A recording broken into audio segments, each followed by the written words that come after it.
SA ni cakap rebate. Ni. SA ni cakap rebate tinggi. SA ni cakap rebate tinggi. SA ni cakap interest paling rendah. Tiba-tiba ada satu SA ni, dia cakap, sebab aku pernah kena klien aku cakap, oh, yang SA ni bagi saya sampai 18,000. Bila aku fikir, aku sebagai SA, contoh aku SA, jual kereta, aku boleh bagi paling tinggi pun 8,000. Macam mana klien ni boleh cakap SA ni bagi 18,000? Okey, contohlah harga kereta tu 1,000.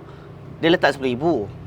Oh, saya bagi rebate 20,000. Tapi dekat loan, faham tak? Dekat loan klien tu, dia kata rebate tinggi, tapi sebenarnya dia buat pengiraan sebenarnya tak jujur. Dia just sebut je rebate tinggi, tapi installment still macam biasa. Contoh berapa ramai contoh kan, kalau ada 10 orang nak beli Honda City RS, berapa ramai antara diorang ni yang tahu harga sebenarnya 99,900? Aku tak rasa semua tahu harga dia 99,900. Harga dia letak harga 109.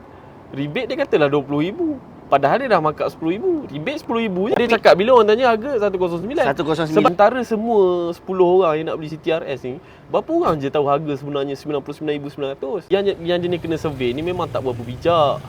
Kena pula tu nampak rebate 20,000. SAA 10,000 je. Oi, gila kau. Beza 10,000 aku beli dengan SA ni. Nampak iklan rebate 20,000. Dia tengok itu je. Dia tak tahu pun harga kereta berapa.